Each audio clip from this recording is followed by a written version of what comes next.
또 로마서 8장 보겠습니다.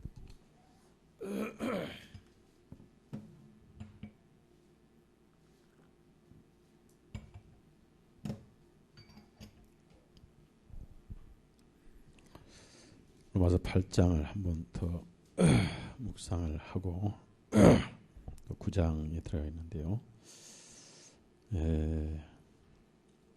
29절에서 39절까지 로마서 8장 29절 39절까지 같이 읽겠습니다.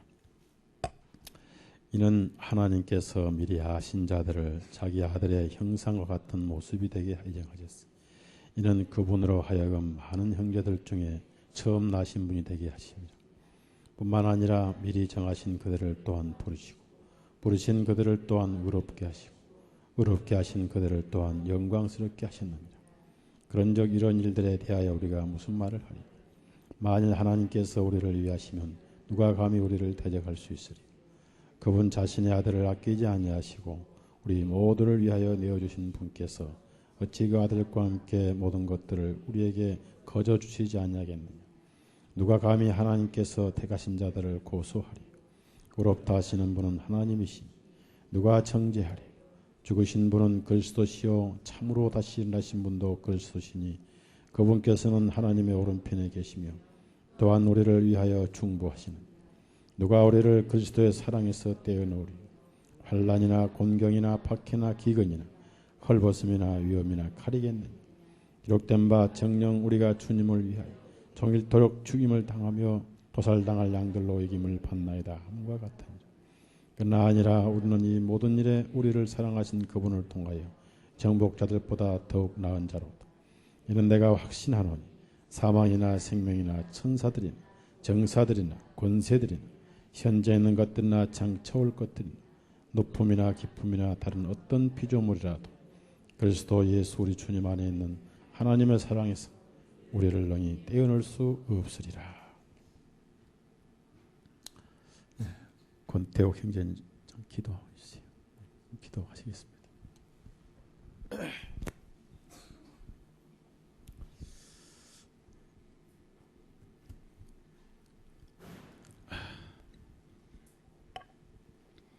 어떤 말이나 또 이야기나 또 글에는 항상 결론이 중요합니다. 그래서 로마서 8장의 내용이 상당히 많은데 그 안에 들어가면은 이제 좀 내용이 분산돼 있고 성령 인도를 받고 또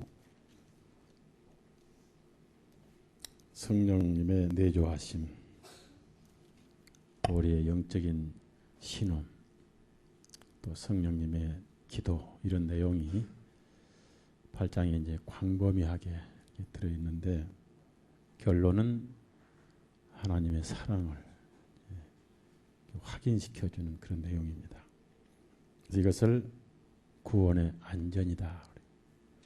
그래서 한번 구원받으면 구원을 이룰 수 있느냐? 그렇지 않다. 그런 내용을 이렇게 얘기를 합니다. 그래서 우리가 구원을 받고 역사 이래 가장 열악한 환경에 살고 있어요. 그러한 환경을 성경에서는 어둠의 때다. 주님께서는 밤이 오래니. 전 세계적으로 깨어있는 그리스도인들은 이 시대보다 더 어두운 때가 없었다. 이렇게 표현을 합니다.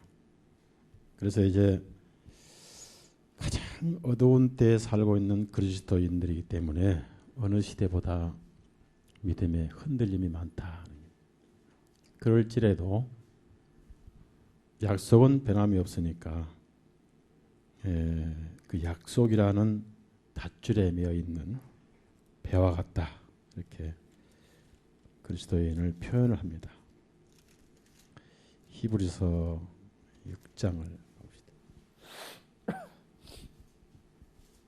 그 구원의 안전, 일단 예수 그리스도 안에 있는 그리스도인은 결코 구원을 잃어버리지 않는다.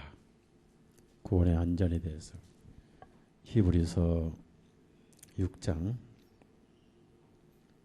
19절부터 20절까지 같이 읽습니다.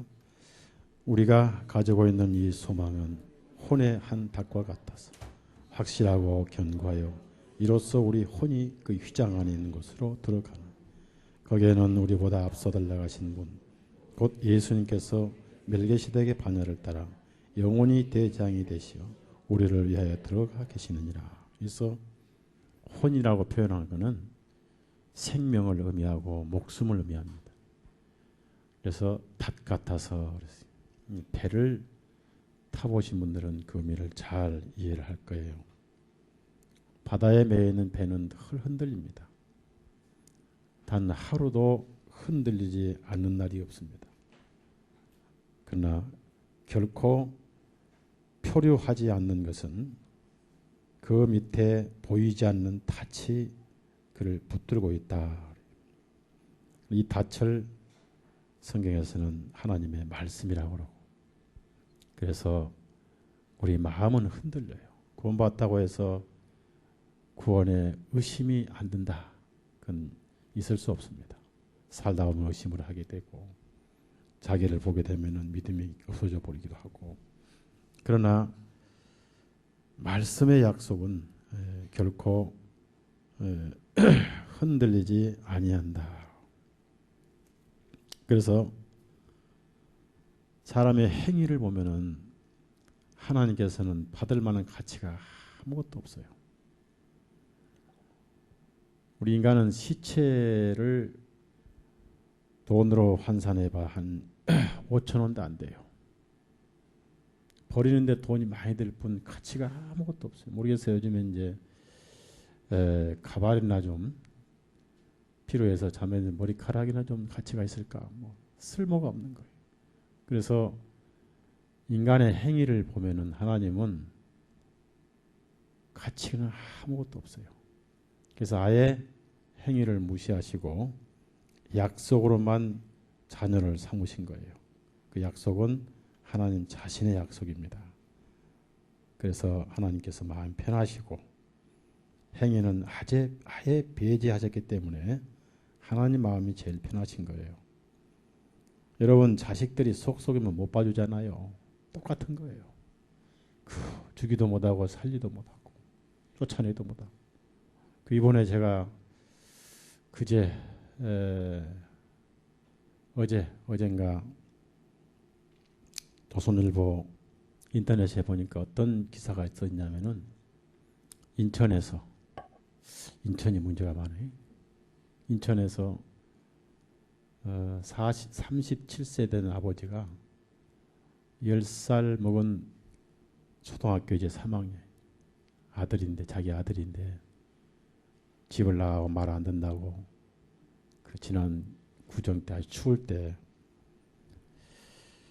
빨가벗겨 쫓아내버렸어요. 애가 추워서 온몸이 다 빨개 추워가지고 이제 갈 데가 없으니까 엘리베이터 주변에 신문지를 주워다가 신문지를 자기 몸을 이렇게 감싸고 엘리베이터 안으로 들어와서 추위를 피하는데 그 아버지가 또 붙들러다가 쇠멍덩이로 머리를 쳐서 죽였어요. 그래가지고 기절해 버렸는데 병원에 데려갔더니 숨져버렸고. 얼마나 용감한 아버지인가. 하나님은 그런 분이 아니에요.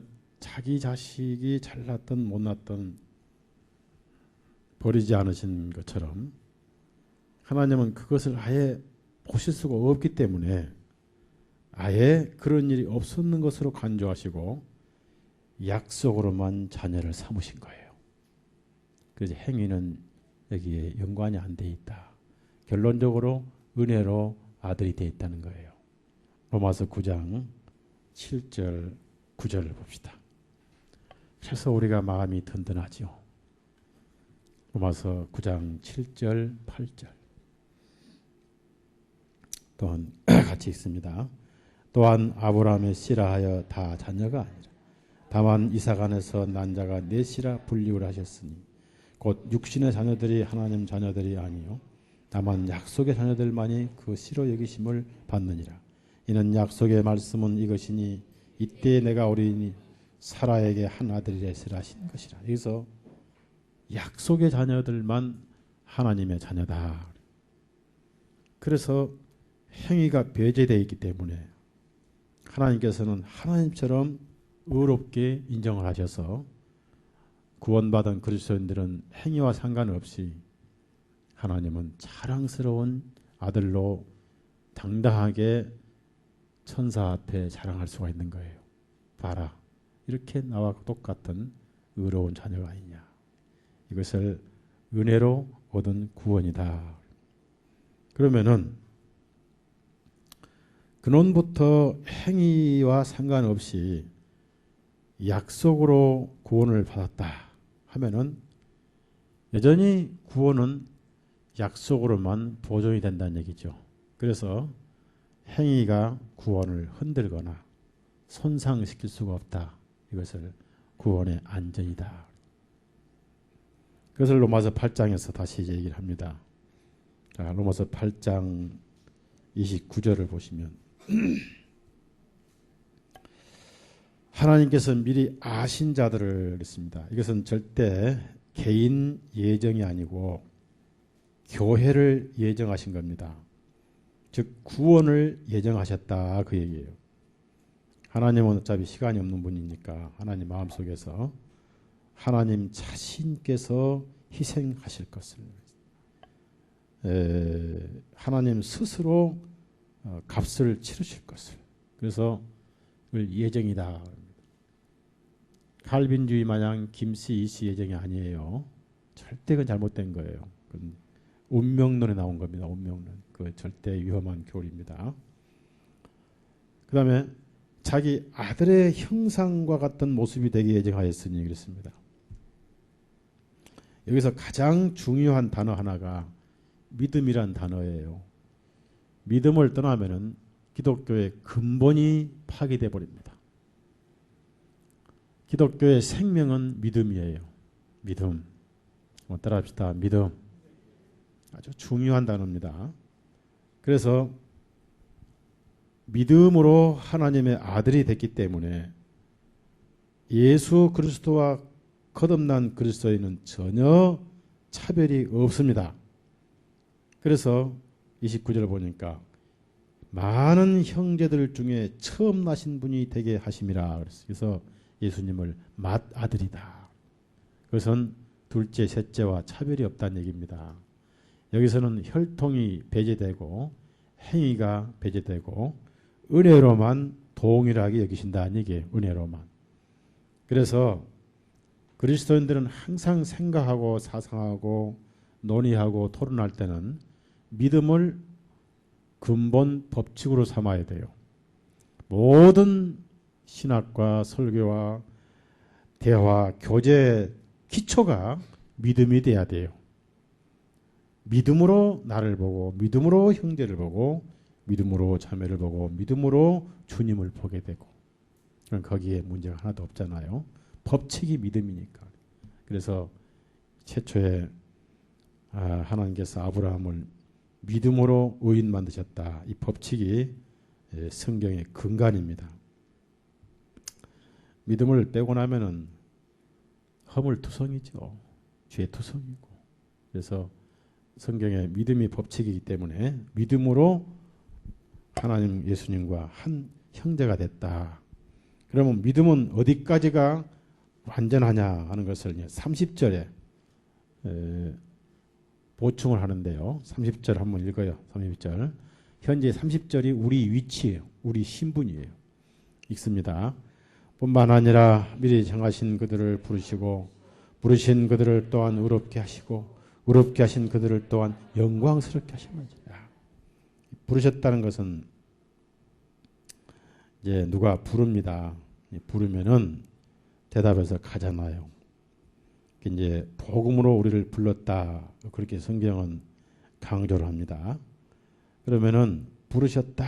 그럼 아담을 부르시고 누구를 부르시고 또 아브라함을 부르시고 부르셨는데 부르셨다 그 말은 부르신 분이 어떤 마음으로 부르시냐에 따라서 그 마음이 끌려가기도 하고 도망치기도 합니다.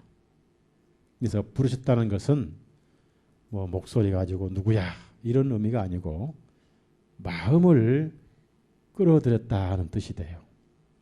마음을 끌어들이는 것은 바로 사랑입니다. 그걸 우리나라 가장 쉬운 말로 홀렸다는 뜻이 돼요. 따라합시다. 나는 예수님께 홀렸다.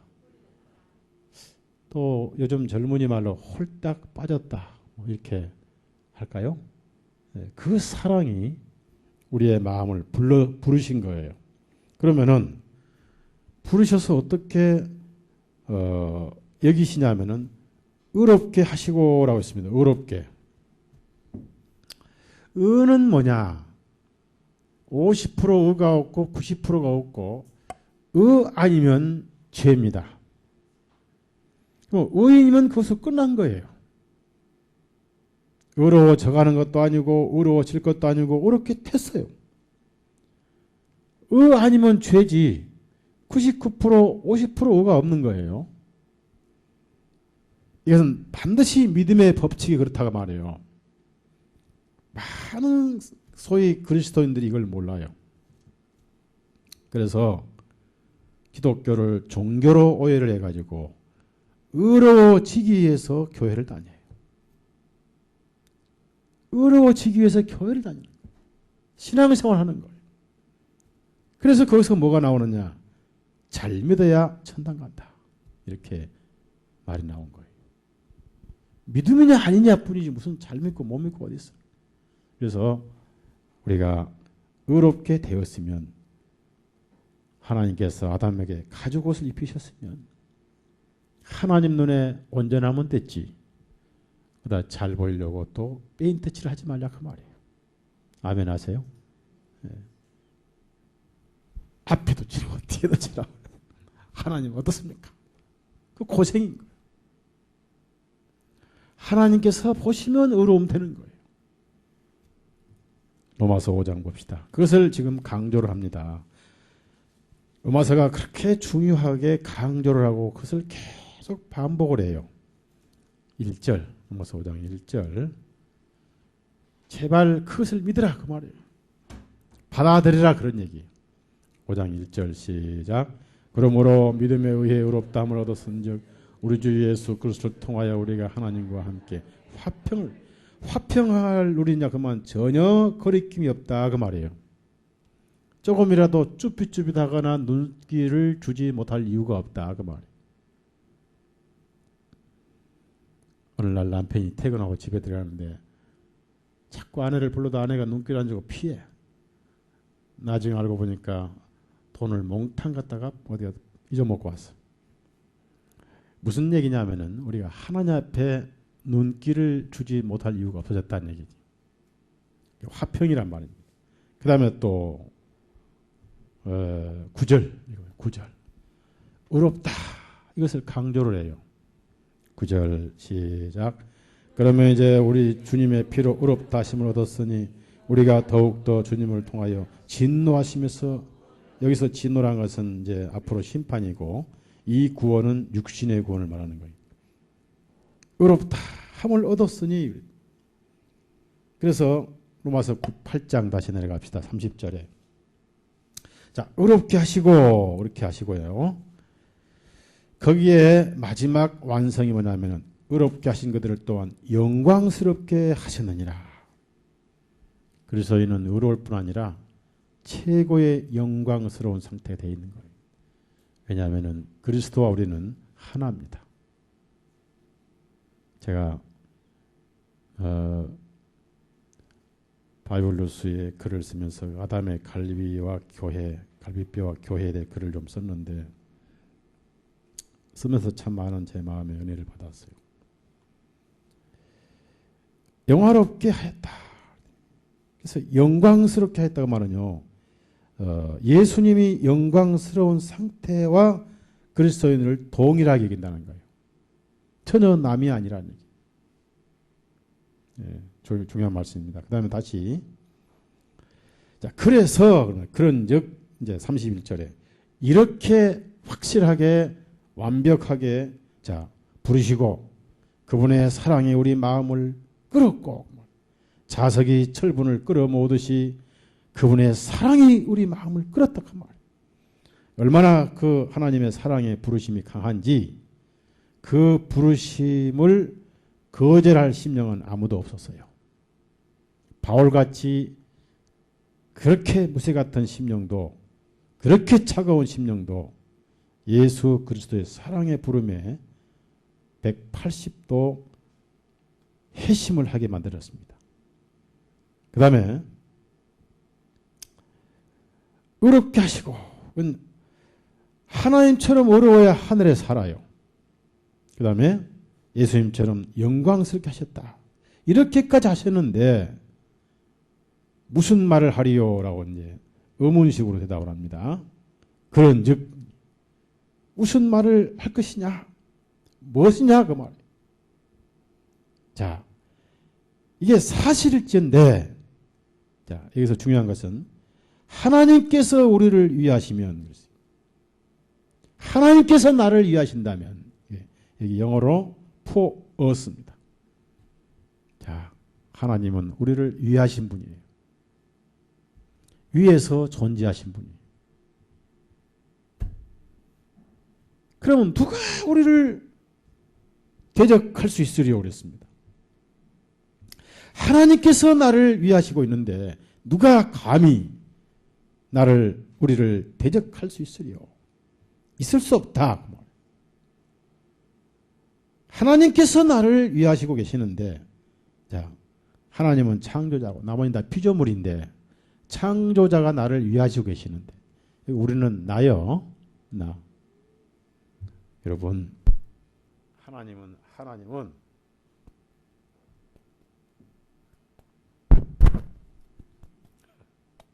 안 되네. 하나님은 여러분이 계시기 때문에 하나님은 영광이 되는 거예요. 자, 그래서 32절을 좀 더 강조하는 것은 하나님께서 나를 위하시는데 어떻게 위하시냐면은 자신의 아들을 아끼지 아니하시고 자신의 아들을 아끼지 않으시고 사도 바울은 아들이 없었습니다. 결혼을 안 해서. 그래서 자기가 그 아들을 남에게 내어주는 아픔을 못 겪었지만은 아브라함의 기록에서 그는 알 수가 있었어요. 아브라함. 그래서 아브라함이 자기 독생자를 예물로 내어줄 때 아브라함은 성령으로 그것이 미래에 하나님 자신께서 자신을 내어주실 것을 알았다 그 말이에요. 그래서 아브라함은 두 가지를 깨달았죠. 독생자를 내줄 때 아버지의 아픔을 알았고 그 아픔을 감수하시면서 죄인을 사랑하신 그 하나님의 마음을 알았고 아들을 내어주실 정도로 그 엄청난 사랑을 또 아브라함은 알았습니다. 네, 물어봅시다. 아브라함이 하나님께 독자를 내어줄 때 하나님이 무서워서 내어줬겠어요? 사랑스러워서 내어줬겠어요? 대답을 금방 못 하셔? 네? 수요일까지 숙제? 저는 사랑으로 내줬다고. 사랑해서. 따라합시다. 사랑하기 때문에. 왜 그러냐면요. 아브라함은 100세까지 아들이 없었어요. 그리고 여러 번 하나님의 약속을 그는 어겼습니다. 하나님은 줄기차게 약속을 차근차근 진행해 가시는데 아담은 그게 성질이 급하지도 않으면서 자꾸 하나님의 약속을 그가 빗나갔다. 그럼 아브라함이 약속을 빗나가도 하나님의 약속은 줄기찼다. 무슨 말이에요? 사랑은, 진정한 사랑은 상대가 어떠함에 변하는 게 아니에요. 상대가 어떠해도 내 사랑은 줄기차게 사랑인 거예요. 하나님 사랑. 그게 아가페거든. 그것을 나중에 깨달은 아브라함이 완전히 죽은 자와 방굴할 때 그 외아들을 주신 하나님 사랑을 깨닫고 하나님을 사랑하기에 드렸던 거예요. 왜? 히브리서 보니까 다시 살리실 줄로 믿었더라 그랬거든요. 그건 사랑의 증거입니다. 하나님의 사랑을 깨달은 거예요. 창세기 22장 봅시다.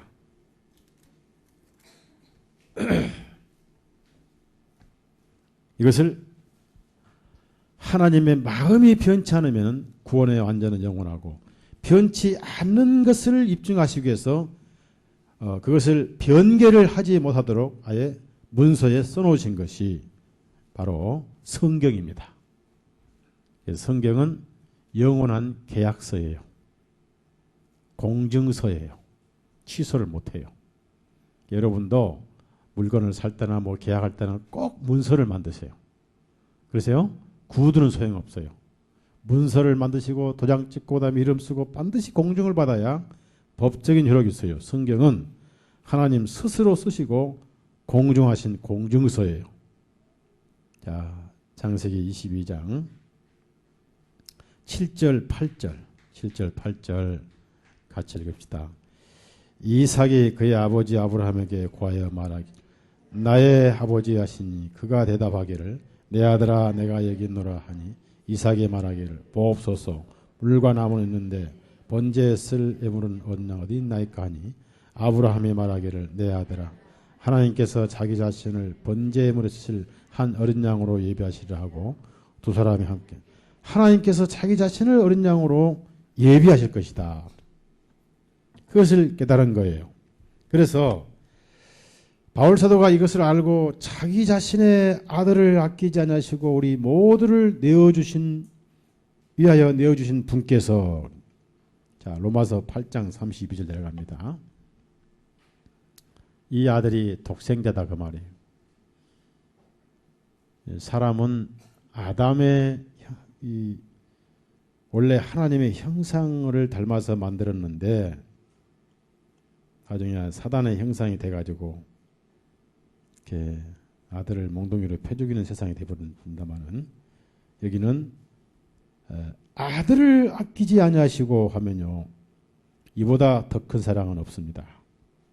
물론 이 아들 속에 자신이 들어있습니다. 그래서 우리 모두를 위하여 내어주신 분께서 어찌 그 아들과 함께 모든 것들을 우리에게 거저 주시지 아니하겠느냐.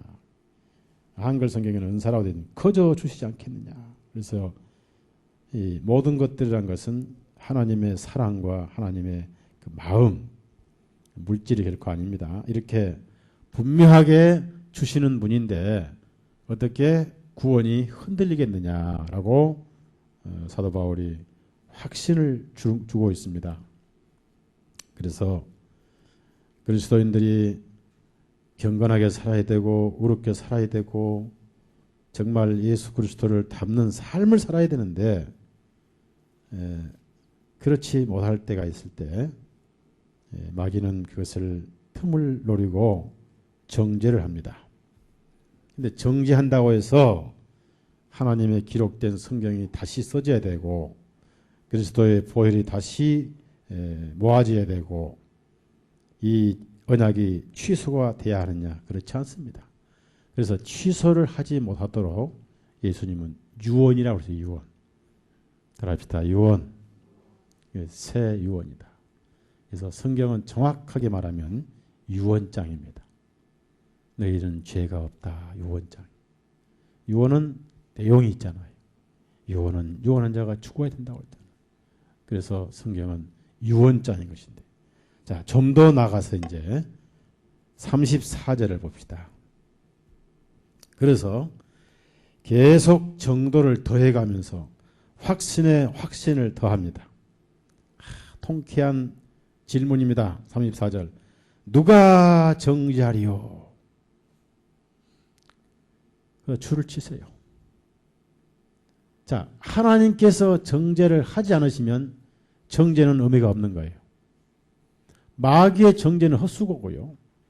여기서 누가 정죄하리요? 라는 속에 첫째 사단이 들어있어요. 이 사단이라는 놈은 맨날 성도들의 허물만 가지고 물고 늘어져요. 지긋지긋하게 물고 늘어져요. 그때 여러분은 이 말씀을 펴고 정 펴지 못하면 로마서 3장 34절 누가 정죄하리요라고 사단을 공격하시고 그 다음에 거기다 한마디 더 붙여 영영 죽겠지. 더 붙여요. 구약성경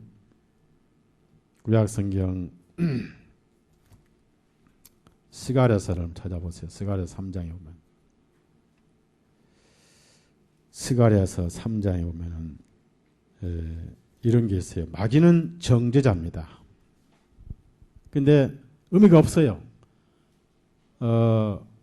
고소자입니다. 고소자고 정죄자인데 아무 의미가 없어요. 왜냐하면은 하나님께서 정죄하지 않으시면 아무도 정죄할 자가 없습니다. 예, 법은 하나님이 가지고 계시고 재판장이시고 검사이시기 때문에 괜히 마귀는 괴롭힌 것이지 고소자가 될 수가 없어요. 왜? 마귀가 검사가 아니기 때문에. 자, 스가랴 1274페이지 스가랴 3장 3절부터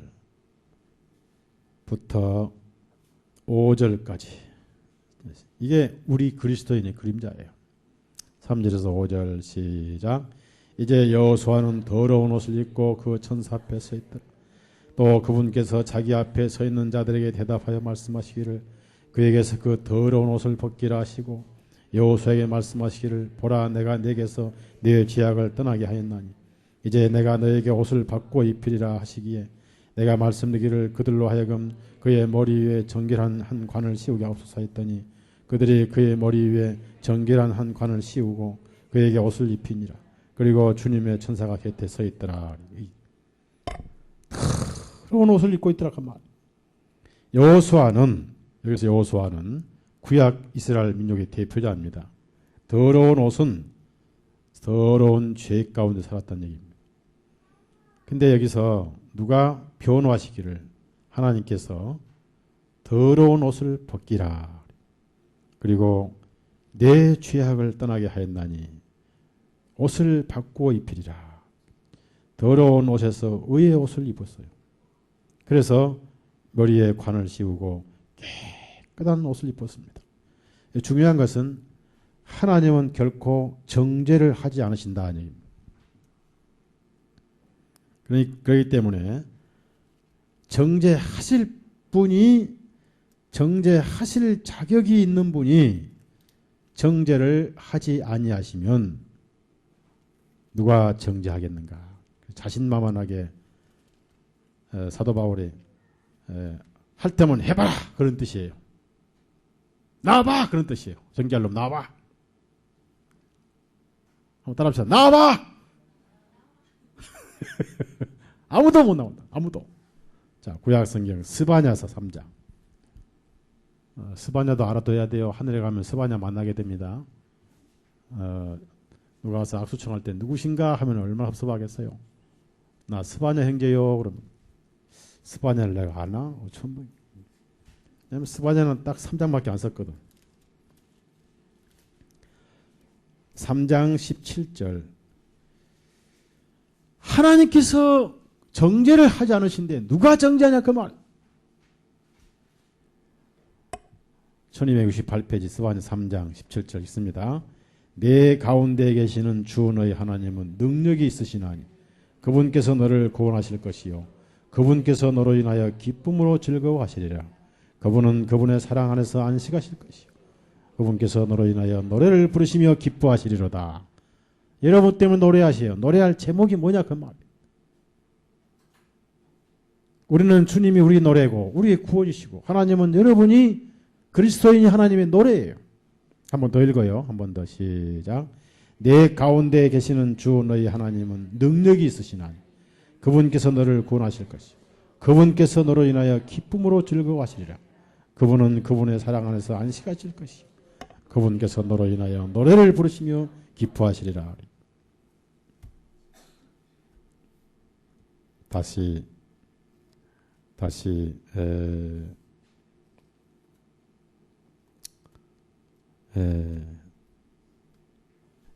로마서 8장 34절을 보면 자 그러니까요. 누가 정죄하리요? 이 속에는 첫째 정죄자가 사단인데 그 정죄는 효력이 없는 정죄입니다.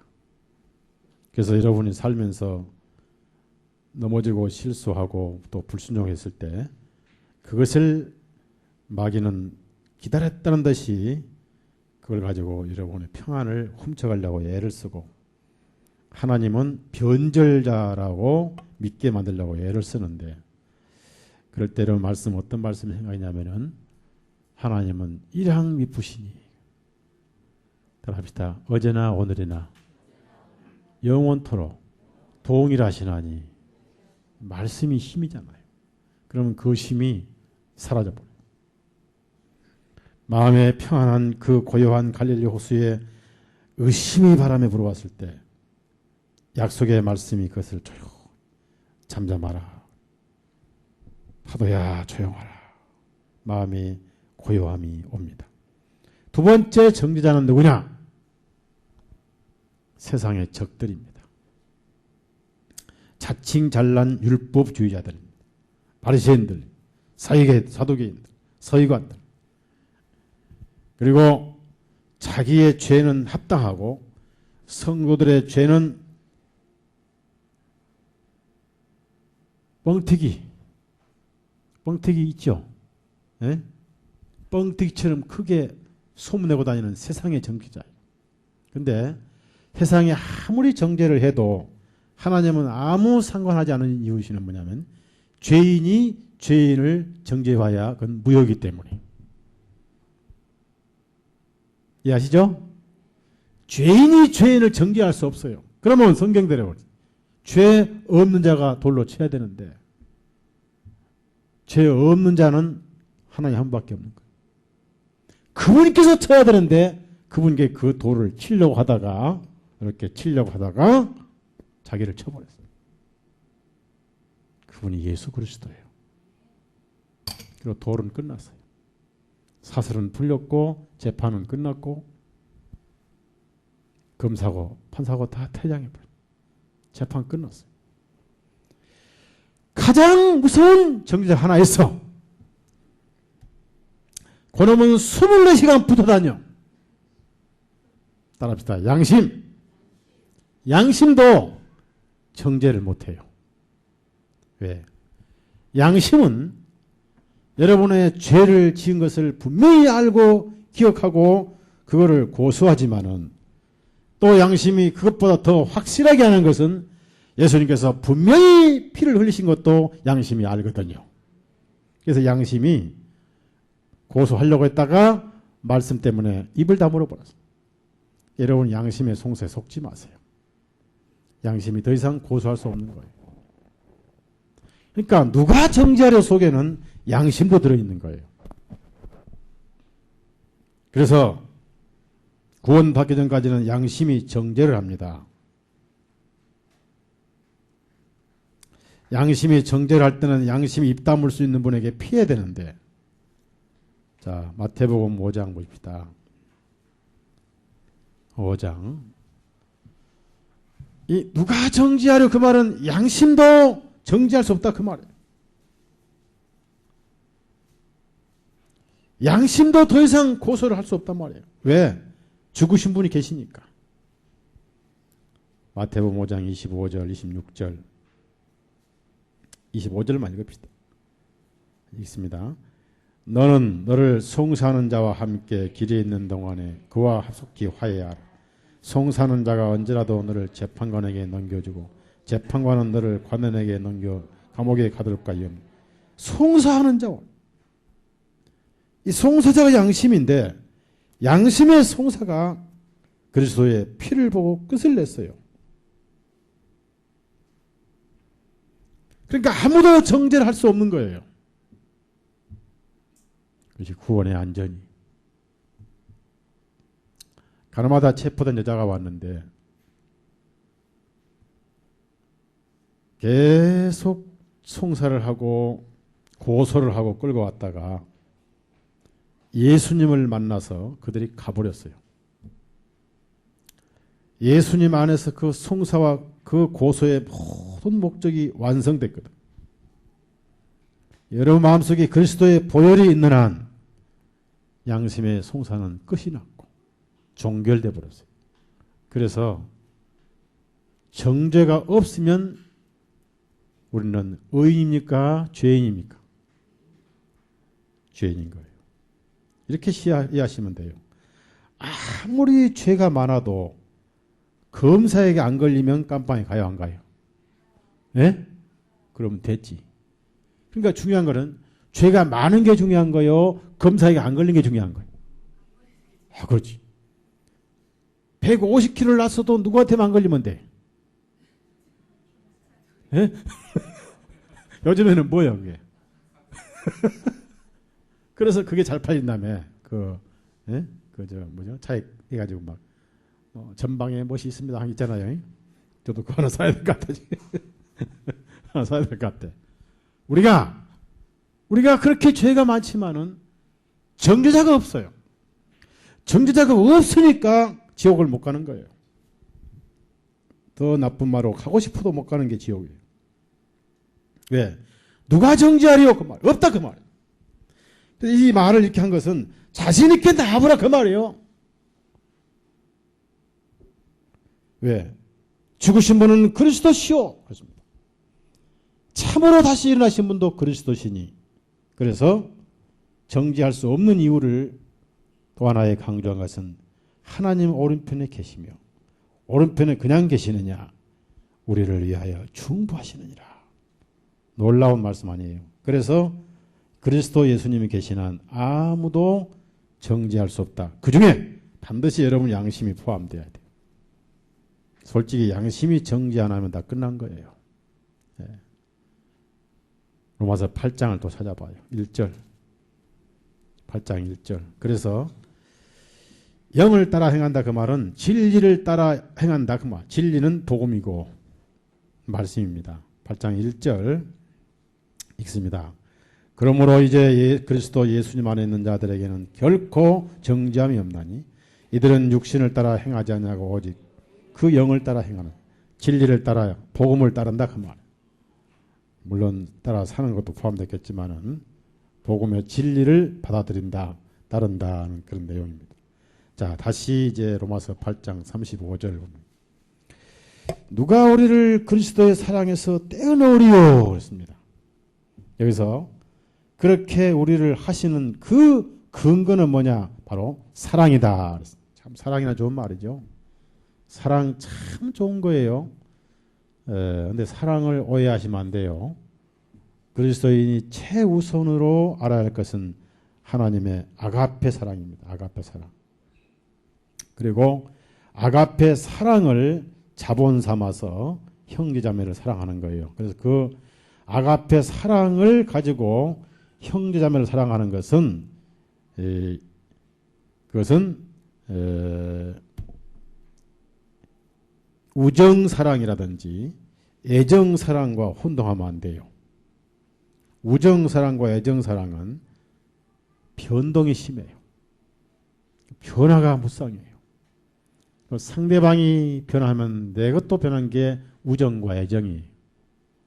그래서 애정 싸움은 반드시 나중에 애증으로 변해요. 그래서 애정을 갖지 않으려면 아예 애정도 갖지 말아야 돼요. 그렇죠? 네. 그런데 하나님의 사랑은 아예 처음부터 끝까지 희생사랑이기 때문에 애증도 없고 변함도 없고 그쪽에서 날 안 줘도 안 섭섭하고 어차피 그냥 주는 거니까. 이것이 거저주는 사랑이에요. 거저주시는 사랑입니다. 자, 35절 여러분 책에다가 누가 우리를 그리스도 사랑에서 떼어놓기 위해서 그리스도 사랑이라는 줄을 쳐봐요.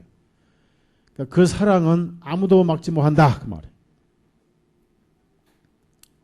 이 춘향이와 이도령이 사랑인데 그것은 조금 성경적은 아니지만은 춘향이와 이도령 사랑 속에 성도와 예수님과 교회 사랑을 볼 수가 있고 그 사랑을 깨려고 많이 애를 쓴 그 변사또는 마귀와 똑같고 그래요. 그런데 좀 틀린 게 뭐가 틀리냐면은 거기는 이몽룡이가 춘향이를 사랑한 사랑이 아니고 춘향이가 이몽룡을 사랑한 거예요. 그래서 그거는 틀린 건데 우리는 주 예수님이 우리를 사랑하시고 우리는 사랑을 받기만 하는 위치에 있는 것이지 사랑할 능력이 없어요. 그래서 더 완전한 사랑이고 아무도 못 끊는다. 근데 이제 그 춘향이는 이몽룡의 사랑이 춘향이 사랑은 상당히 셌던가 봐요. 그러나 인간의 사랑인데 어떤 변사또가 못 끊었죠. 여기에 이제 어떤 것도 끊을 수 없다 해서 첫째 환란이 나옵니다. 왜 환란이 일본이냐면은 그리스도인들이 제일 먼저 오는 게 환란입니다. 구원받고 환란이 제일 먼저 오는 거예요. 박해, 고난 이런 것이 오는 거예요. 여러분이 지금 이렇게 여기 오신 것 때문에도 환란 받습니다. 왜 그렇게 제일 큰 환란 중에 하나가 왜 이렇게 멀리 가냐고. 그 가까운 나두고 왜 거기까지 가냐고. 이게 첫째 환란이. 제일 많이 받는 환란이. 그리고 그 다음부터 이제 줄줄이 이어지죠. 뭐 1단, 2단이 뭐 별 소리야. 왜 11조를 안 하니, 새벽기도를 안 하니 하도록 또 안 하니 안 하니 핍박이 있어. 안 하니 핍박. 그렇게 안 하니 핍박을 해. 그렇게 해야 좋은가 봐. 그렇게 잠 못 자게 하고 말. 예? 왜 교회 옆에 집값 떨어집니까? 새벽에 잠 못 자게 잠을 깨우니까 집값 떨어지지. 예? 잠을 더 자게 하면은 우리 잠을 더 자게 해주면 왜 집값 떨어지겠어요? 이부터 해면 집값 올라가야지. 이상하다고. 이상이 돼버린 거예요. 예? 그 피아노 치면 조용히 치면 또 잠이 오는데 북을 쳐 막 잠을 다 깨워 동네를. 가난이 핍박이 있고 말이에요. 자, 환란. 이게 첫 번째 오는 우리의 박해입니다. 근데 환란이 아무리 와도 초대교회 야고보가 칼에 맞아 순교하면서도 야고보가 주님을 포기한 게 아니라 주님의 사랑이 야고보를 포기하지 못하겠다는 얘기입니다. 중요한 얘기입니다. 곤경이나 그랬어요. 절 보세요. 절 보세요. 제가 굉장히 부지런히 사는 사람이에요. 제 성격상 하여튼 가만히 있지를 못해. 하루 종일 나대야 돼. 그래서 저는 제일 쉬운 사람이 게으른 사람인데 그 중에 한 사람이 우리 집에 들어와서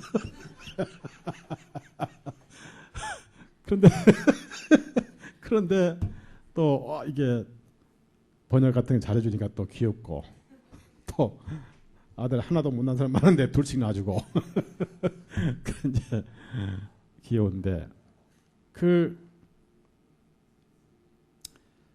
저도 솔직히 돈 좀 벌고 차도 에코스 타고 싶고 예? 좀 그러고 싶어요. 할 수 있어요. 세상 일을 하면. 근데 제가 놓고 싶어도 그분께서 이 마음을 안 놔주는 거예요. 도망을 못 가. 그러니까 제 마음을 제가 마음대로 못 해요. 주인께서 딱 붙들어 놔서. 주인께서. 옛날에 우리 집에 한 15년 전에 개를 키웠어요. 애완용. 푸들 있죠. 푸들. 그 이름이 미미예요. 미미. 아름다울 미자. 미미. 그래 이제 집에 목동이 집에 살면서 이제 문이 열리면 2층 사람들 쏜살같이 내려가서 골목 올라간단 말이야. 어떻게 빠른지. 왜 자꾸 도망가냐니까. 나에게 자유를 달라. 그러다 한 5m 도망가면 제가 쫓아가서 매가지를 딱 잡고 올라와. 큰 도망가고 싶어도 주인이 안 놔주는 거예요. 이것이 하나님의 사랑이에요. 지옥을 가고 싶어도 못 가요. 사랑하기 때문에. 아마 여러분 지옥 가시면 하나님께서 지옥까지 쫓아가서 뺏어오실 거예요. 그렇게 사랑은 뜨거운 거예요. 그래서 과거에 요한이 그런 말 했어요. 요한이 이제 기름감아 속에 들어가기 전에 로마 황제가 예수 그리스도를 포기하고 내가 신이다. 로마 황제가 다 신이었거든. 그러니까 뭐라고 앉았습니까? 사도 요한이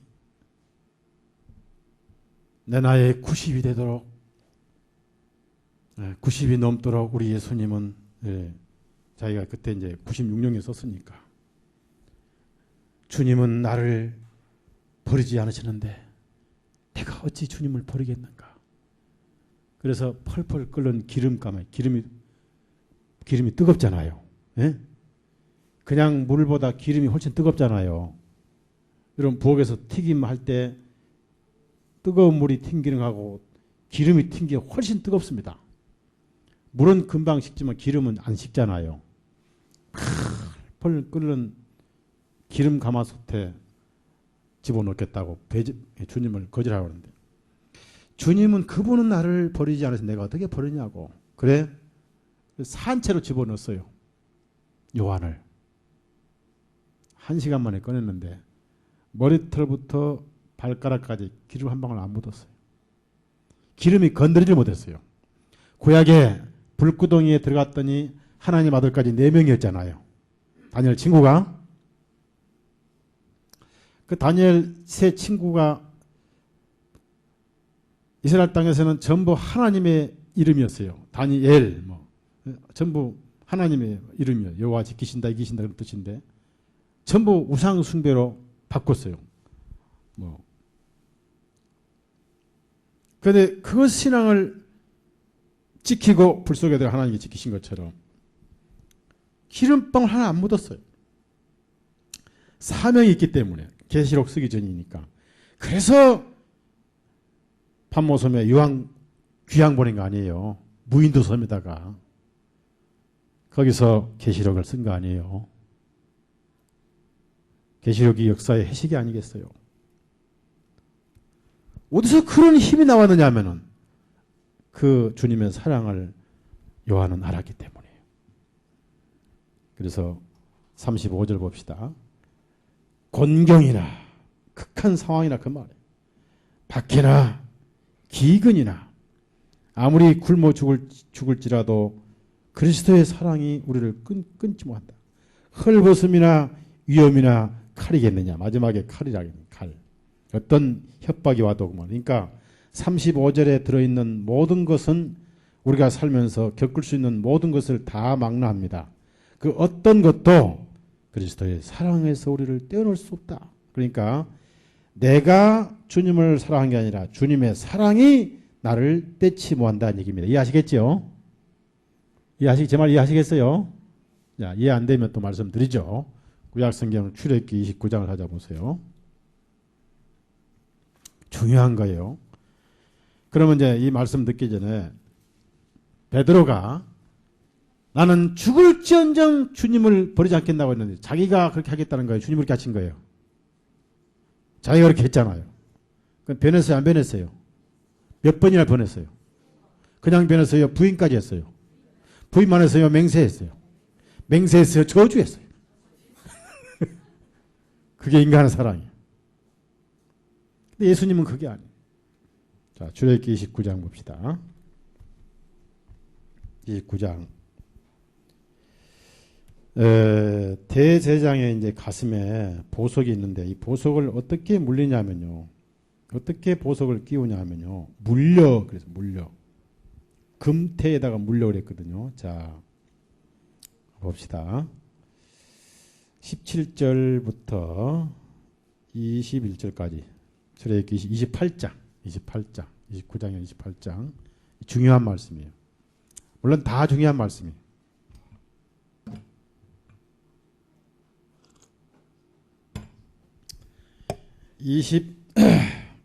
28장 17절에서 22절까지 읽습니다. 너는 그 흉배의 네 줄로 보석들을 물리게 하되 첫째 줄에는 홍옥수와 황옥과 홍수정 이것이 첫째 줄이 되게 하고 둘째 줄에는 에메랄드와 사파이어와 다이아몬드가 되게 하며 셋째 줄에는 호박과 만호와 자수정이며 넷째 줄에는 녹주석과 얼룩만호와 백옥이니 그것들을 세공한 금태에다 물려 끼울지니 이 보석들은 이스라엘 자손들의 이름을 따라 12개의 이름이 있으니 마치 인장을 새긴 같이 각 보석을 12지파에 따라 한 이름씩 새게 할지니라. 자, 여기서 여러분 책의 17절에 보석들을 물리게 하되에다 줄을 치세요. 물리게 하되. 그 중요한 단어입니다. 그 다음에 20절에 마지막에 20절 마지막에 보면 물력 끼울지니 또 줄을 쳐요. 물력 끼울지니. 아주 중요한 거예요. 모든 성경은 복음의 그림자입니다. 절 보세요. 보석이 붙어 있어요? 아니면 금태가 물고 있어요? 예? 자, 여기 지금 사파이어가 하나 있는데 이건 어떤 사파이냐면은 플라스틱 사파이어입니다. 그런데 이거는 접착제로 붙어 있으니까 언젠가 떨어져 나갈 수 있어요. 우리의 마음은 접착제와 같은 거예요. 어찌 그렇게 잘 또 편한지. 그런데 12보석은 금태가 이렇게 꽉 물고 있어요. 그 고물상 가면은 큰 집기가 물고 있잖아요. 똑같은 거예요. 그러니까 금태가 물고 있으니까 빠져나가지 않을 뿐 아니라 빠져나가려고 하면 더 물어요. 악착같이 물어요. 이 금이 하나님이시고 무신 것이 사랑이에요. 이것을 구원의 완전이라고 해요. 한번 받은 구원은 영원히 잃지 않습니다. 영원히 잃지 않는 것은 말씀이 변치 않기 때문에 잃지 않는 것. 말씀이 변치 않으면 잃지 않는 거예요. 그래도 이거는 플라스틱이지만 제가 차고 다니면 진짜 같아요. 제가 차면 항상 진짜 같아요. 그렇죠, 장로님? 진짜 같아요. 자, 다시 로마서 8장 봅시다. 자, 여기에 우리 삶에서 매일 겪는 것이 환난, 공경, 박해, 기근, 헐벗음. 그러면 기근을 당할지라도 나는 배반하고 싶어도 주님은 배반하지 않도록 내 마음을 묻고 있다. 그런 얘기. 헐벗음이나 위험이나 칼이겠느냐. 칼이 들어와도, 목에 칼이 들어와도 내가 주님을 배반하지 아니라 주님의 사랑이 내 마음을 배반하지 않도록 묶어주신다. 그런 얘기입니다. 기록된 바 정녕 우리가 주님을 위하여 종일토록 죽임을 당하며 도살을 당할 어린 양들 여김 받았나이다. 함과 같으니라. 그러나 아니라 우리는 이 모든 일에 우리를 사랑하신 그분을 통하여 정복자들보다 더욱 나은 자로다. 왜냐하면 우리 주님께서 우리를 아시고 우리를 지켜주시고 디모데 후서를 찾아봅시다. 우리를 아신다 그 말이에요. 그 아신다는 것은 모든 형편을 아신다 그 말이에요. 어떤 처지에 있고 어떤 연약성도 있는 것도 아시고 성격도 아시고. 디모데후서 4장 16절부터 17절만 17절만 같이 읽습니다. 시작. 그럼에도 불구하고 주님께서는 나와 함께 하시어 내게 힘을 주신 것은 나를 통하여 선포된 말씀이 완전히 알려져 이 모든 이방인들로 하여금 듣게 하려 하심이니 내가 사자 입에서 건진받는 사자란 것은 극한 상황을 사자 입이라고 합니다. 여러분은 각자 사자가 한 마리씩 있어요. 남편이 심히 박해하면 그 남편이 뭐예요? 네? 사자예요. 사자. 그리고 경제적으로 아주 어려워서 신앙생활이 어려우면 뭐가 사자입니까? 경제가 사자예요. 몸이 아프다. 그 몸이 아픈 병이 사자고. 그러나 그 주님이 지키신다. 사도 바울은 그런 실제로 자기 체험을 얘기한 겁니다. 사도행전 23장을 찾아봅시다. 가장 어려울 때 주님이 나타나셔서 가장 힘들 때 나타나셔서 위로하십니다. 주님은 언제 위로하시냐면 가장 공고할 때 위로하셔요. 그래서 여러분이 가장 공고한 상황에 처해야 하나님이 나를 사랑하시구나라고 알게 돼요. 사도행전 23장 11절 같이 읽습니다. 그날 밤에 주님께서 바울 곁에 서서 말씀하시기를 담대하라 바울아 내가 예루살렘에서 나의 일을 증거한 것 같이 반드시 로마에서도 증언해야 하는 담대하라 바울아. 얼마나 힘 빠진 바울에게 힘이 됐습니까? 사도행전 18장 9절을 또 찾아보세요. 적절할 때 주님은 찾아오셔서 이렇게 힘을 주시고 위로하시는, 여러분이 가장 절망적일 때 그때가 바로 주님의 위로를 확인할 때라는 것을 여러분은 아셔야 됩니다. 역설적으로 내가 믿음이 없고 내가 말씀에서 벗어나고 내가 주님을 순종하지 않고 그래서 주님께서 나를 멀리 하신 것 같고 나를 소원하신 것 같고 나를 섭섭해 하실 것 같고 그래서 내가 가장 답답하고 가장 괴로울 바로 그때가 주님께서 나를 사랑하신 것을 확인할 때라는 것을 아셔야 돼요. 내가 평안할 때는 잘 몰라요. 자, 18장 9절 11절 9절부터 11절까지 나같이 시작. 그때 주님께서 밤의 환상으로 바울에게 말씀하시기를 두려워하지 말고 말하라. 잠잠하지 말라. 내가 너와 함께 있으므로 아무도 너를 해치지 못할 것이니 이 성읍에 내 백성이 많음이라 하시니라. 바울이 그들 가운데서 1년 6개월을 머물며 하나님의 말씀을 가르치니, 그래서 여러분 책에 내가 너와 함께 있으므로 줄을 치세요. 바울과 함께 계신 예수님은 오늘 여러분과 함께 계세요. 그럼 왜 사도 바울이 목잘라 순교할 때 하나님께서는 놔두신다면은 어차피 도구는 죽을 때까지 써먹으셔야 돼요. 그래서 사도들은 전부 순교했는데 사도들이 순교함으로까지 믿음을 지킨 것을 보고 나중에 교회가 그렇게 담대히 믿으라고 마지막 도구, 그러니까 보란듯이 순교 당하게까지 쓰시는 사도들이었어요. 버린 게 아니고. 그래서 그 은사를 받은 사람들은 항상 빛으로서 자기에게는 심한 고통이지만은 하나님은 그렇게 마지막까지 도구로 쓰시는 거예요. 이해하시겠죠? 예, 그러니까 자기 도구를 깨시면서까지 하나님의 일을 하신다는 얘기입니다. 하나님의 섭리가 그래요. 그러니까 그게 뭐 버림받은 게 전혀 아닙니다. 침례 요한도 마찬가지입니다. 개인적으로는 비참해 보이지만 하나님은 가장 멋지게 쓰셨어요. 순교까지도 쓰시는 것입니다. 자, 다시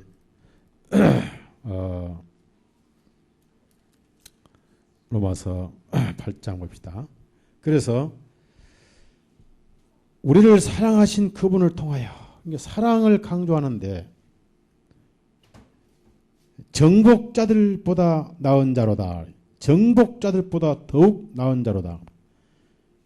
왜 정복자라고 했냐면요, 그 당시 로마 하면 세계 최고의 강국이었습니다. 대로마 제국이었거든요. 아무도 로마를 건드리지 못했어요. 그래서 로마가 가는 곳마다 다 정복당했고 워낙 힘이 강해서 그 정복자들을 이긴 자들이 없었습니다. 가는 곳마다 이겼어요. 그래서 계시록에 보면은 흰말 탄 자가 이기고 또 이기려고 하더라 해서 유럽을 통일했잖아요. 로마 제국의 확장이고 로마 제국의 확장은 복음이 가는 길을 만들어놨어요. 참 놀랍죠. 로마 제국이 가면서 모든 이교도들을 정복하고 통일시켜 놓은 그곳에 사도 바울이 유유히 다니면서 복음을 전한 거예요.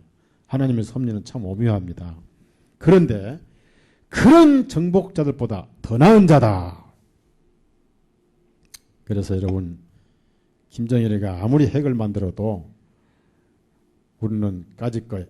김정일은 핵으로 위협하지만 우리는 어떻게 대답하냐면 헤헤헤 하고 웃어야 돼. 아무것도 아니다 그 말.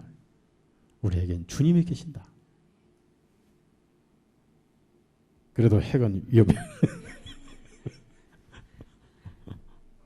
언젠가는 쓸 거거든요. 그걸 저쪽에서 이용할 거거든요. 사단이 이용할 거란 말이에요. 자, 사도 바울이 마지막 통쾌하게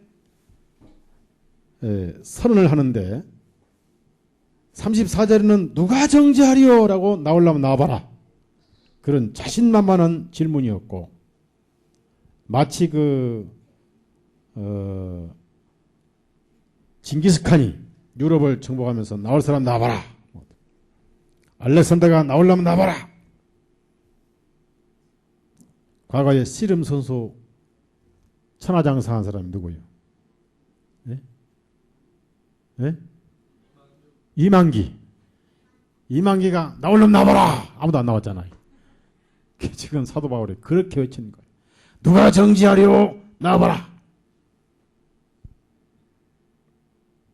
그래서 여러분 우리가 이제 많이 속는데 세상이 여러분을 정죄하고 사단이 정죄를 합니다.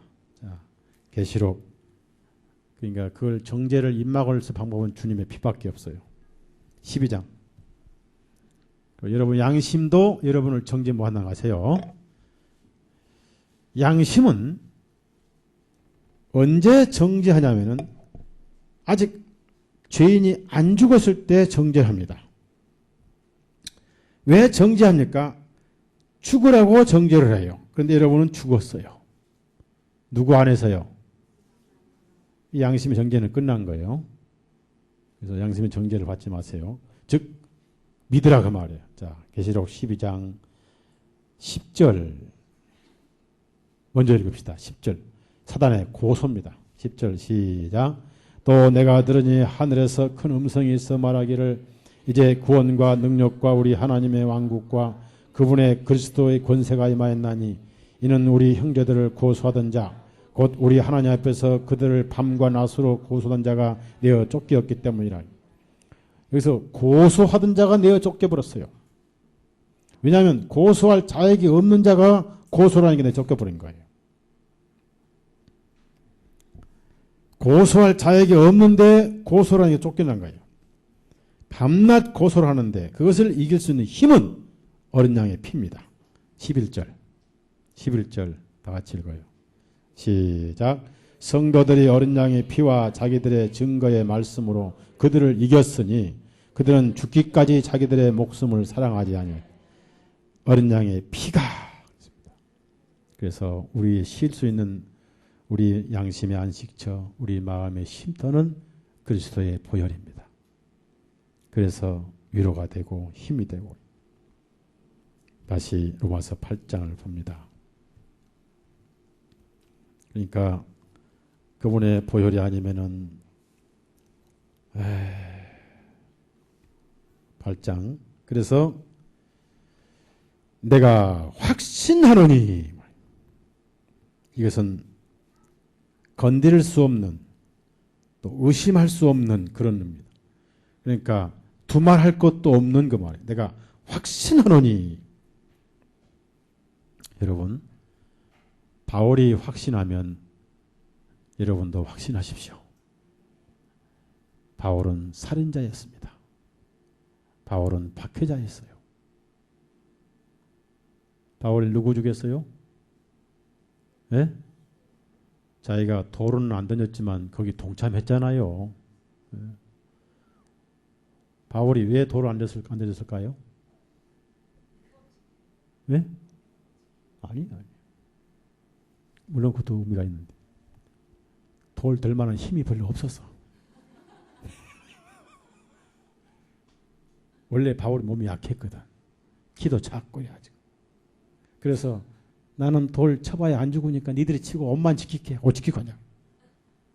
그러니까 그놈이지. 살인자예요. 박해자예요.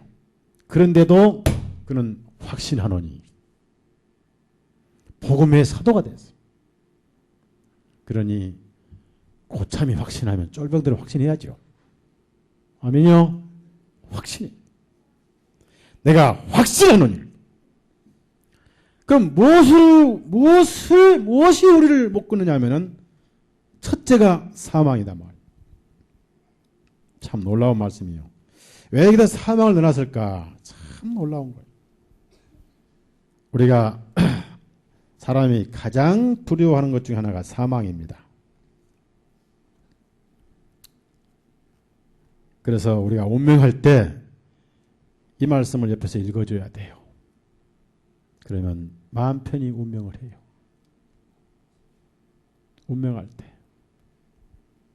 그 다음에 생명이나 살아있을 때나 천사들이나 천사들 겁내지 마세요. 구약의 천사들은 무서웠지만은 신약의 천사들은 우리의 비서입니다. 비서. 도와주는 비서고 부르는 영이고 천국으로 안내하는 안내자고 인도자고. 따라합시다. 천국의 웨이터. 천국의 웨이터예요. 저도 옛날 직장을 솔직히 가봤지만 양복 딱 해고 나비넥타이 딱 하고 촥 우리가 제왕처럼 걸어가잖아요. 이렇게. 그러고 술 마시고 비만 잔뜩 끌고 나오고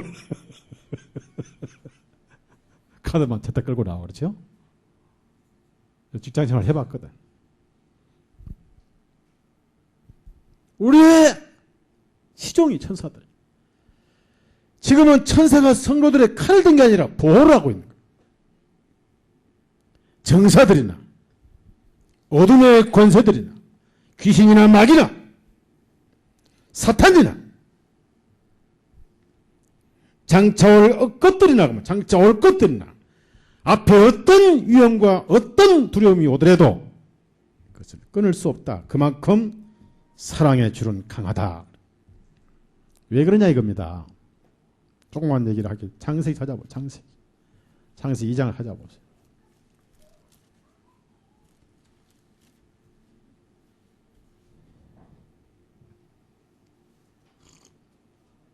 옛날에 제 첫 번째 장인이 우습죠? 어떻게 서목사가 첫 번째 장인, 두 번째 장인 있나? 근데 현실이 그렇다겠어. 첫 번째 장인이 장로교 목사였어요. 합동주 목사였어요. 그때 저에게 한 말이 있어. 도무지 저는 그때 이해를 못하는데 지금도 이해를 못합니다만 설교를 아껴야 돼 그러더라고. 어떻게 설교를 아껴요? 1600년간 써진 성경은 1600년간 설교해도 모자란데 어떻게 아껴? 기껏 한 20년 하다가 하는 것인데. 그래서 성경은 설교는 아낄 거 없어요. 넘쳐 흘러서 안 아끼려고 그래요. 창세기 2장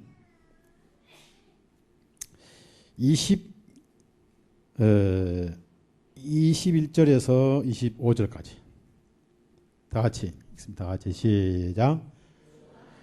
아담을 깊이 잠들게 하시니 그가 잠들더라. 하나님께서 그의 갈빗뼈들 가운데 하나를 취하시고 그 자리를 대신 살로 채우시며 주 하나님께서 남자에게 취하신 그 갈빗뼈로 한 여자를 만드시고 그녀를 그 남자에게로 데려오시니 아담이 말하되 이제 이는 내 뼈 중에 뼈요 내 살 중에 살이라.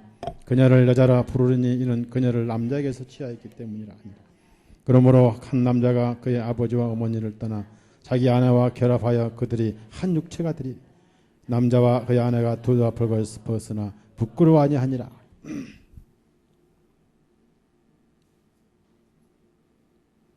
모든 성경은 하나님의 마음이 들어있습니다.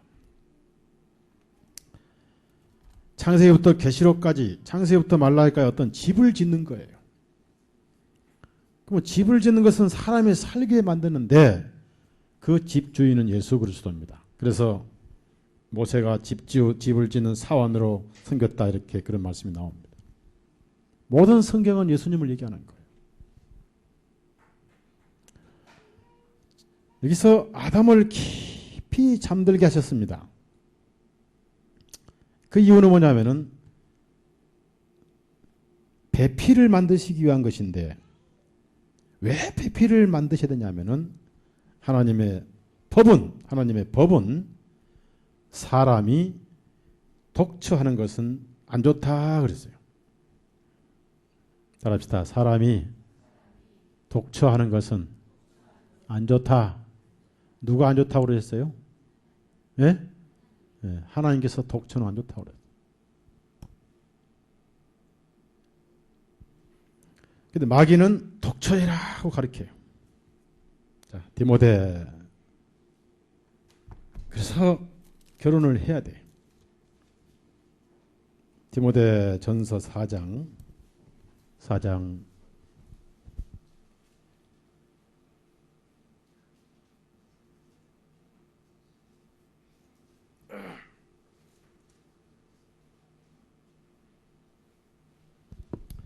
자, 1절에서 5절까지. 이제 5절까지 시작. 이제 성령님께서 밝히 말씀하시기를 마지막 때에 어떤 자들이 믿음으로부터 떠나 미혹하는 영들과 마귀들의 가르침에 귀를 기울이라 하셨으니 그들 자신의 양심에 뜨거운 철인을 맞으며 마비되어 위선으로 거짓을 말하리. 혼인을 금하고 음식물을 삼가라 명령할 것이나 음식물은 하나님께서 창조하신 것이니 진리를 믿고 아는 자들이 감사함으로 받을 것이니라. 하나님의 모든 피조물은 선함으로 감사함으로 받으면 아무것도 볼 것이 없는 이는 하나님의 말씀과 기도로 거룩하여지기 때문이다. 그래서 이 마귀의 가르침 중에 하나가 혼인을 하지 말아라. 마귀는 혼자 있게 하고 하나님은 같이 있게 하셔요. 그래서 혼자 있는 것은 고독과 소외와 격리와 외로움입니다. 지옥은 수많은 사람들이 가지만 혼자 있는 것처럼 외로운 거예요. 그래서 같이 있는 것은 하나님의 뜻이고 혼자 있는 것은 마귀의 뜻이다. 그렇다고 해서 꼭 일반 가정에 혼자만 있어야 안 된다는 뜻은 아닙니다. 돈도 못 벌고 맨날 하고 맨날 때리고 네 발 뻗고 자면서 남편이 있으나 마나 쫓아내버려야 돼. 차라리 혼자 하는 게 낫지. 안 그러면 돈 벌어다 줘도 흥청망청 사치하고 맨날 바가지 긁는 마누라 없는 게 나아요. 혼자 사는 게 낫지. 예? 그래서 성경에 살찐 고기가 많이 차인 상에서 날마다 싸우는 것보다 혼자 움막집 상이 낫다. 그러니까 이제 이건 문자적으로 보다는 혼자 있는 것은 뭐냐면 사랑을 주고받을 대상이 없다는 뜻이에요. 같이 있는 것은 뭐냐? 항상 사랑하고 사는 거예요. 그래서 하나님께서는 하나님 속성이 혼자 있으면 못 사신 분이에요. 그럼 외로워서 못 사시느냐? 그게 아니고 제가 처음부터 혼자 사신 분들 습관이 돼서 이길 수 있는데 결혼을 하고 3년을 혼자 살아봤습니다. 3년이면 작은 세월 아니잖아요. 큰 방에 혼자 살았어. 혼자. 정막이 흐르는 감옥이었습니다. 근데 하나님은 혼자 계시면 안 된다는, 하나님이 외로워서가 아니라 하나님의 속성은 사랑을 부어줘야 돼요. 사랑은 흘러가야 돼요. 따라서 사랑은 흘러가는 것이다. 그래서 같이 있어야 돼요. 하나님의 속성은 사랑이 흘러가야 되는데 혼자 있는 것은 좋지 아니하니, 즉 아담은 누구냐면은 아담은 하나님의 형상이에요. 하나님의 형상이 혼자 있는 것은 하나님이 혼자 계시는 것과 같다고 말해요. 그래서 아담이 같이 있어야 하나님도 마음이 같이 있는 속성이 여기서 이루어지기 때문에 아담의 짝을 만드셨는데 아담의 사랑을 부어줄 짝을 만드는 거예요. 그게 사랑을 부어줌으로 주는 즐거움이 있기 때문에 그 아담의 즐거움을 만들어주는 게 바로 돕는 배필이에요. 이해하세요? 그래서 만들라니까 그때는 죄가 있었어요, 없었어요? 죄가 없었으니까 고통이 있으면 안 되죠. 그래서 고성능 마취제를 놨어. 최면 잠들어 버려. 얼마나 깊이 들은 갈비가 홈체를 봐도 모를 정도 잠들었어. 완전 전신 신경 조직을 잠들어 버려. 깊은 잠에 빠지게 했어요. 갈비를 빼도 고통을 전혀 안 느끼게 하신 거예요. 왜? 죄가 없기 때문에. 우리 예수님은 철저하게 고통을 당하셨어요. 인간이 당할 양심과 혼과 영육의 모든 고통은 다 당하셨어요. 그래 형벌이 끝난 거예요. 갈비 빼가지고 하와를 만들었습니다. 그리고 살로 채웠습니다. 잘 보세요. 우리 인간은 갈비가 이쪽에 12개, 12개, 24개예요. 24개인데 제가 성경을 연구하면서 하하 어디 갈비를 뺐을까? 구약 성경 사무엘상을 찾아보세요. 사무엘상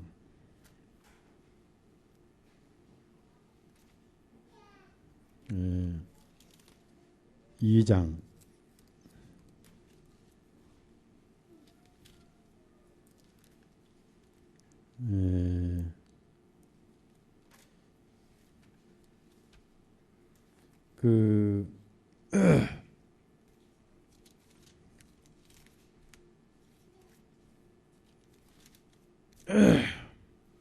삶의 하이장인 하이장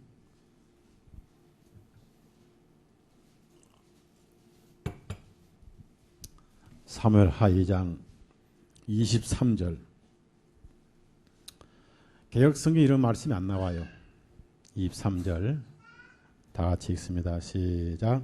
그가 옆으로 돌이키기를 거절하였더니 아브넬이 그의 창 뒤끝으로 아사엘의 5번째 갈비뼈 아래를 찌르니 창이 그의 뒤로 나오니라. 그가 거기 쓰러져 죽은 곳까지 오든 모든 자들이 가만히 서니라. 이 아사엘이 아브넬이 아사엘을 찔렀는데 5번째 갈비뼈 아래를 찔렀다. 자 보세요. 이쪽에 12개 총 몇 개예요? 네? 이게 5장이 들어있어요. 5장. 5장이 있고 6부가 있어요. 장은 속이 꽉 찬 거고 부는 속이 빈 거예요. 그래서 부는 입으로 들어가서 채우는 것이고 그래서 소장도 채워야 되고 위장도 채워야 되고 그래서 하루 우리가 몇 번 채워요? 월 3번만 채워요. 여러 번 채워두고만.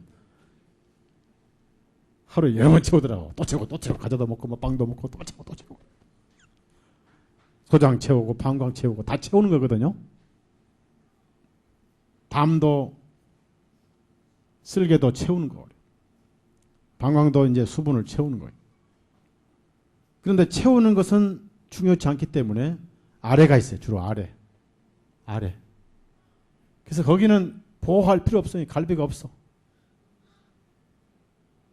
근데 채워진 건 중요하거든. 안에 심장, 폐, 간. 그러니까 이걸 보호를 하기 위해서 철망을 만들어요. 따라합시다. 안전망을 만들어요. 누가 이제 치면 이게 한 번씩 부러지죠. 그래서 뭐 나갔다? 안전망이 2개, 3개 나가는 거예요. 근데 신기하죠. 자동으로 수리가 돼. 자동으로 붙어. 하나님께서 오묘하게 만들어요. 뼈가 부러져도 붙이면 되는 것이고 칼질할 거 없어요. 병원 가지 마시고 맞춰서 여러분 뼈가 부러진 병원 가지 마시고 어디를 가냐면은 접고론 가세요. 접고론. 뼈가 부러지면 정형외과 하지 말라니까. 그 하면 괜히 잘라가지고 쇠를 넣어서 막 갈아서 못을 박아버리는데 나중에 또 돈 들고 고생하는. 접고론 가면은 접고론에서 뼈를 다 맞아서 기부사 버리면 딱 2달이면 다 붙어버려요. 수술 안 하고도 쇳덩어리 안 넣고도. 어디 가라고요? 오늘 저 때문에 이제 정형외과 다 망하겠다. 그 사실이에요. 저는 공부를 하는 사람이니까. 그런데 심장이 어디 붙어 있냐면은 이렇게 붙어 있어요. 왼쪽에. 4번째, 6번째 사이에 붙어 있어요. 그러니까 창으로 찌르면 어디를 찌르냐? 5번째, 4번째 사이를 찔러서 심장을 찔러야 죽어요. 그게 급소예요. 그래서 몇 번째 찌르라고? 여러분도 누구 그렇게 찌르면 안 되죠? 미운 놈 찌르면 큰일 나지. 거기서 갈비 빼가지고 하와를 만들었어. 자, 물읍시다. 아담은 평생 동안 이쪽 갈비가 허전했어. 그 자기 몸이 밖으로 나와 있었어요. 그가 누구예요? 왼쪽 갈비. 바로 우리 예수님은 여기에 심장에 창이 찔렸어요.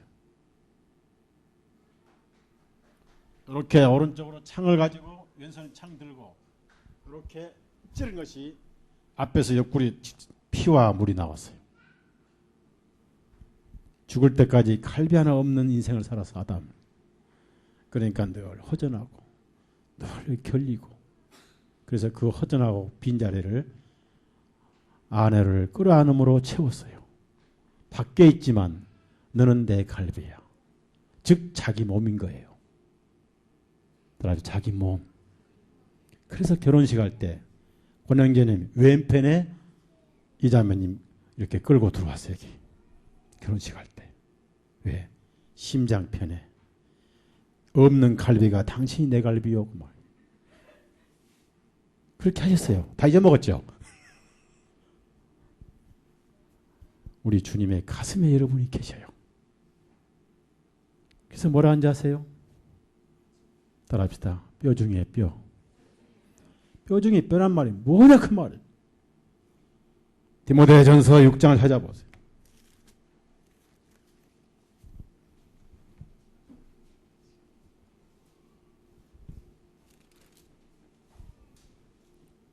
(15절) 같이 읽어요.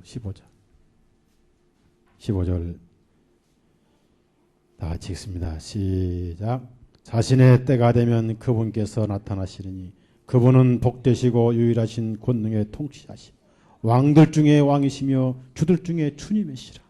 똑같은 의미로 따라합시다. 뼈 중에 뼈요, 살 중에 살이라. 내 모든 뼈보다 당신이 더 나의 뼈라는, 뼈 중에 뼈란 것은 내 모든 뼈들보다 당신이 뼈가 더 중요한 뼈요, 그런 뜻이에요. 왜냐하면은 예수님의 심장에서 나온 성도들이기 때문에, 아담의 심장에서 나온 하와이기 때문에.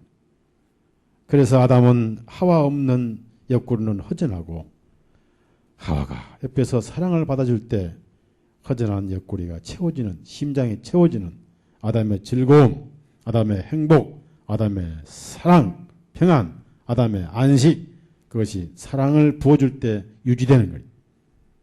우리 예수님은 평생 동안, 아니 영원토록 옆구리에 손이 들어가고 손목 발목에 손가락이 들어간 상처를 가지고 계세요.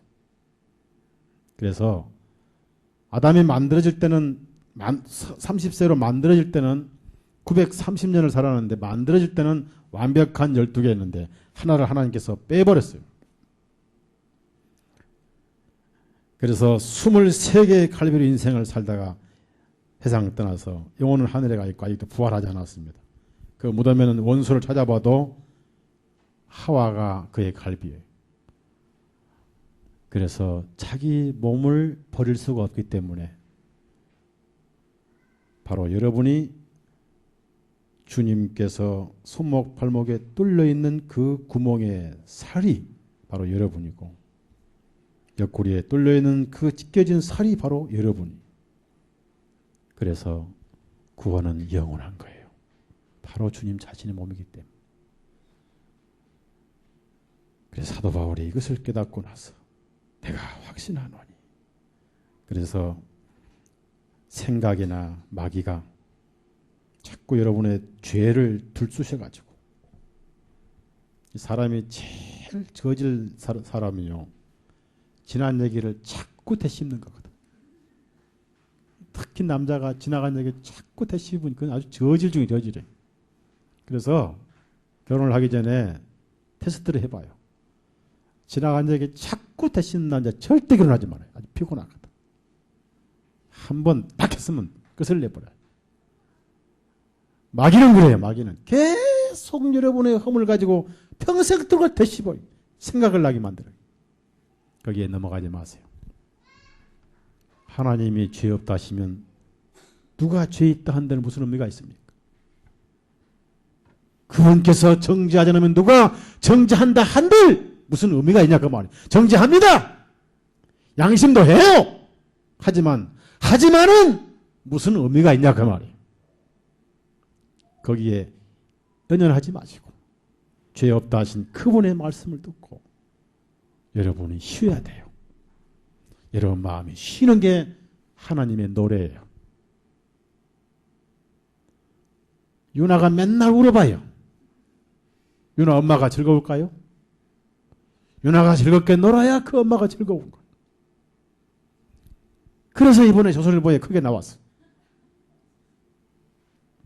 하나님의 사랑이 그렇습니다. 여러분을 괴롭고 쪼들리고 벌벌 떠라고 구원시키신 주님은 아니에요. 그래서 여러분을 어린 양이라고 그럽니다. 어린 양은 연약하고 약하잖아. 그래서 주님께서 두려워하지 말라. 적은 양물이여 그랬어요. 적은 물이여. 자, 우리 38절 39절 읽고 오늘 마칩시다. 이렇게 좋은 말씀을 못 들은 수요일날 안 나온 사람 얼마나 불쌍할까. 참 불쌍한 분들. 그나마 주일날 나온 사람은 좀 덜 불쌍한 사람. 38절 39절 다 같이 시작. 이는 내가 확신하노니 사망이나 생명이나 천사들이나 정사들이나 권세들이나 현재 있는 것들이나 창차올 것들이나 높음이나 깊음이나 다른 어떤 피조물이라도 그리스도 우리 예수 안에 있는 하나님 사랑에서 우리를 능히 떼어낼 수 없으리라. 높음이나 깊음이나 다른 어떤 피조물이라도 그리스도 예수 우리 주님 안에 있는 하나님의 사랑에서 우리를 능히 떼어낼 수 없으리라. 자, 제가 확실히 하나 생각해 본 것은, 자, 우리 주님께서 부활하셨음에도 불구하고 옆구리, 손목, 발목에 그대로 상처를 가지고 부활하셨어요. 흉터가 아닙니다. 흉터는 아물어졌지만 상처는 그대로인 거예요. 손을 넣어보라 그래요. 큰 창이 찔렸어요. 심장에. 손을 넣어보라 그래요. 구멍이 확 뜬 걸 보고 그냥 도마가 놀래가지고 기가 팍 꺾여서 무릎 꿇고 살아계신 나의 하나님이여 고백을 했습니다. 그걸 본다면은 아담은 나중에 부활해도 갈비 없이 부활할 거예요. 예. 아담의 갈비가 생기면 하와가 부활을 못 하거든. 거기서 우리 주님은 여러분을 부활시키시기 위해서 상처를 가지고 계세요. 그러니 예수님 사랑할 만 하잖아요. 사랑하다 갑시다. 기도합시다.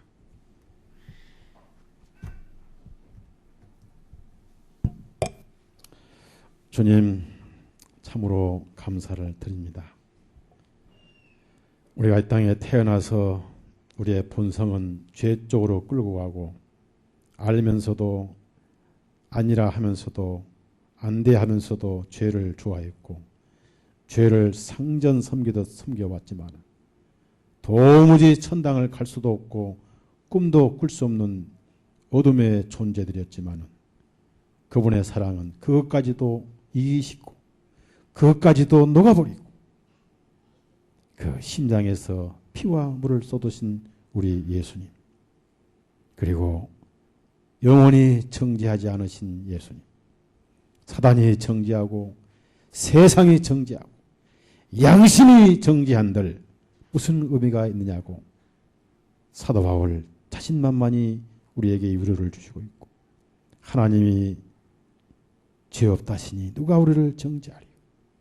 누가 우리를 그 사랑에서 끊으리요?